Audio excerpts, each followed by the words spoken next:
बिस्मिल्लाहिर्रहमानिर्रहीम। आज निस्फ शाबान मौसम है, शब बारात की रात है। बहुत ही प्यारी और बहुत ही मुक़द्दस रात है। और इस रात में खड़े होके मुसलमान अल्लाह ताला की इबादत करते हैं, सारी रात इबादत में गुजारते हैं और इसका रोज़ा रखते हैं। जहाँ उम्मत मुसलमा इसका एहतमाम करती है, वहाँ पे कुछ ऐसे लोग भी हैं जो फतवेबाजी करते हैं और इसको बिदअत साबित करने के लिए एड़ी चोटी का जोर लगाते हैं। तो मैं उनके लिए और अपनी अवाम अहले सुन्नत के इत्मीनान के लिए पंजतन पाक की निस्बत से 5 हवाले आज पेश करूंगा, जिससे ये साबित हो जाएगा कि इनके अकाबिर ने भी ये माना है कि शब बारात में इबादत करना और शब बारात में कब्रिस्तान जाना और शब बारात का रोज़ा रखना ये अफजल तरीन आमाल में से है। लिहाजा आज अहादीस मुबारक आपके सामने नहीं बयान करूंगा, इनके फतावा जात और इनके फतवे दिखाऊंगा कि जिसमें इन्होंने माना है। और इस्लाफ उम्मत में से बहुत बड़ा अल्लामा, बहुत बड़े आलिम, बहुत बड़े मुजतहिद, जिनको मुजतहिद मुतलक कहा जाता है, जिनको इमाम कहा जाता है, आइम्मा अरबा में जिनका शुमार होता है इमाम शाफई रहमतुल्लाह अलैह, उनका भी एक हवाला आपको पेश करूंगा कि किस तरह हमारे अस्लाफ उम्मत इस रात को इबादत करते थे, इबादत का एहतमाम करते थे। आइए पहला हवाला सुनिए। इमाम शाफई रहमतुल्लाह अलैह जो कि उलमा के ताज हैं, उलमा के सरदार हैं और मुजतहिद मुतलक हैं।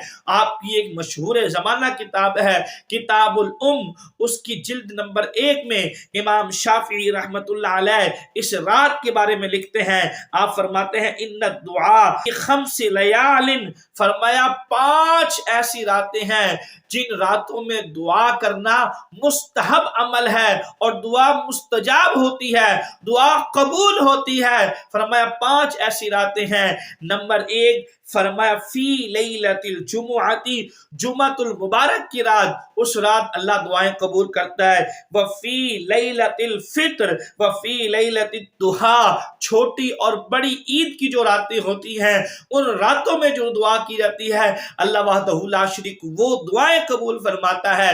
व अव्वली लैलतिन मिन रजब, और फरमाया रजब की पहली रात जो होती है उसमें दुआ अल्लाह वहदहु ला शरीक कबूल फरमाता है। और इमाम शाफी रहमतुल्लाह अलैह फरमाते हैं कि वलैलतिन निस्फ मिन शाबाना, और फरमाया निस्फ शाबान यानी शब बारात की रात को जो दुआ की जाती है अल्लाह वहदहु ला शरीक की बारगाह में, अल्लाह वहदहु ला शरीक उस दुआ को कबूल फरमाता है।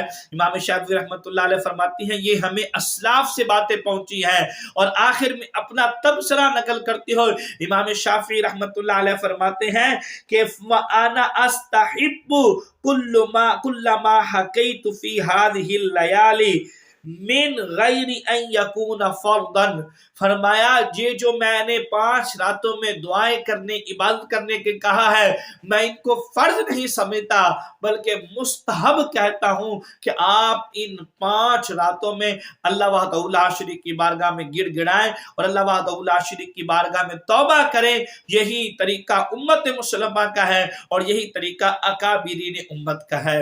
दूसरा हवाला सुनिए। इमाम इब्न तैमिया जो कि दूसर लोग जिनको अपने लिए शेखुल इस्लाम कहते हैं, इमाम इब्न तैमिया अपनी किताब मजमूउल फतावा में लिखते हैं, जिस वक्त उनसे सवाल किया गया सुइला अन निस्फ शाबान, उनसे सवाल हुआ निस्फ शाबान के मुताल्लिक, तो इमाम इब्न तैमिया फरमाते हैं इज़ा सल्लल इंसानु लैला लैलतन निस्फ वहदा औ फी जमाअतिन खासा, फरमाया इस रात को इबादत करनी, आदमी तन्हा इबादत करे या एक खास जमात के साथ इबादत करे, कमा यफ़अलु तवाइफुम मिन सल्फ, जैसा कि सल्फ के कई तबके करते थे, फाहुवा अहसन, कहते हैं ये बड़ा बेहतरीन अमल है। ये बिदअत अमल नहीं बल्कि अहसन अमल है, बेहतरीन अमल है और इस अमल को करना चाहिए। लिहाजा 2 हवाले हो गए। तीसरा हवाला सुनिए। तीसरी किताब है फतावा अहले हदीस, अब्दुल्ला अमृतसरी रो पड़ी, वो अपनी किताब में लिखते हैं कि शब बारात का रोजा रखना अफजल है। شب بارات کا روزہ رکھنا افضل ہے، لہذا اس دن روزہ رکھنا چاہیے، وہ فرما رہے ہیں۔ اور چوتھا والا سنیے، فتاوی ثنائیہ جلد 1، اس میں وہ فرماتے ہیں کہ اس رات کے متعلق احادیث ضعیف ہیں، اور اس رات میں کوئی کار خیر کرنا بدعت نہیں ہے، یعنی اس دن جو بھی عمل کیا جائے، کار خیر اچھا عمل کیا جائے، وہ بدعت نہیں ہے۔ یہ 4 حوالے، اور 5واں حوالہ صراط مستقیم اسماعیل دہلوی اپنی کتاب صراط مستقیم کے صفحہ نمبر 75 پر کہتے ہیں کہ اس رات کو نبی پاک صلی اللہ علیہ وسلم جنت البقیع میں تشریف لے جایا کرتے تھے، اور آقا علیہ الصلوۃ والسلام دعا فرمایا کرتے تھے۔ لہذا ان کے فتووں سے اور امام شافعی رحمۃ اللہ علیہ کے قول سے اور ابن تیمیہ کے قول سے یہ معلوم ہو گیا کہ ہمارے اکابر، ہمارے اسلاف امت بھی اس رات کو عبادت کا اہتمام کرتے تھے، لہذا پوری امت مسلمہ کو بھی اس رات کو عبادت کا اہتمام کرنا چاہیے، اور اللہ کی بارگاہ میں گڑ گڑا کے دعائیں مانگنی چاہیے، جیسا کہ امام شافعی رحمۃ اللہ علیہ نے فرمایا 5 راتوں میں سے ایک رات یہ شب بارات کی رات ہے، جس رات کو اللہ دعائیں قبول فرماتا ہے۔